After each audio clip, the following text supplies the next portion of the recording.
রোদ্রের তাপে ডিম ভাজি করে ফেললাম, দেখেন ফ্রাই হয়ে গেছে। আসসালামু আলাইকুম সম্মানিত ভিউয়ার, সবাই কেমন আছেন? জানি গরমের কারণে কারোর অবস্থা ভালো নেই। আপনাদের মাঝে ছোট্ট একটা ভিডিও নিয়ে হাজির হলাম। প্রায় সময় আমরা দেখলাম আরব রাষ্ট্রে ডিম ভাজি করতে রোদ্রের মাঝে। আমরা আজকে আমাদের লক্ষ্মীপুর ডিস্ট্রিক্টেই ডিম ভাজি করবো রোদ্রের মাঝেই, দেখি কি অবস্থা হয়। আমি এখানে খালি পায়ে পা দেওয়া জানি যে আমরা এখন তেল ডালতেছি। আমরা এখান দিয়ে ঘোরাফেরা না করে কিছুক্ষণ রেখে দিয়ে আধা ঘন্টা 1 ঘন্টার জন্য এখান থেকে চলে যাব। এটি এগুলো এইভাবেই থাকবে। রোদের হিটের কারণে অনেক গরম হয়ে গেছে, তাই আমি হাত দিতে উঠতে পারলাম না। এখন আর কেউই বলতে পারবো না আমাদের বাংলাদেশও এখন আরব রাষ্ট্রের মতোই হয়ে গেছে। আমি ডিমের জন্য আসলাম, 2টো ডিম আনছি, একটা ডিম নেব, নিয়ে এখন ভেঙে দিব এখানে। প্রায় 40 মিনিট হয়ে গেছে, তাই আমি ডিম নিয়ে হাজির হলাম।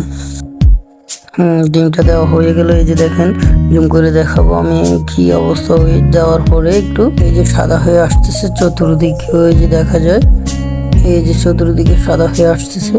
তো আমরা এখনো এগুলোকে এখানে রেখে চলে যাব। দেখি কিছুক্ষণ পর এসে দেখবো। মাঝে মাঝে ভিডিওগুলো অনেক ফাস্ট মোশন করে দেওয়ার পরে বহুত বড় ভিডিও 1 মিনিট 40 সেকেন্ড করছি। অনেক ভিডিও কেটে দিয়েছি এর মাঝ থেকে, কারণ অনেকজনেই তো এটা বিশ্বাস করবে না আমি জানি না। তাই আমরা 2 ঘন্টা পাক্কা 2 ঘন্টা পরে এসে ডিমটা দেখার পরে যা হলো আর কি এই অবস্থা। এখনো কিন্তু কুসুম সহ অনেক ডিমে বাদ রয়ে গেছে, এই যে এখনো পুরোপুরি তো হবে না, তা অবশ্য সবাই জানেন। এই হলো বর্তমান আমাদের বাংলাদেশের গরমের পরিস্থিতি। সবাই ভালো থাকবেন, আল্লাহ হাফেজ।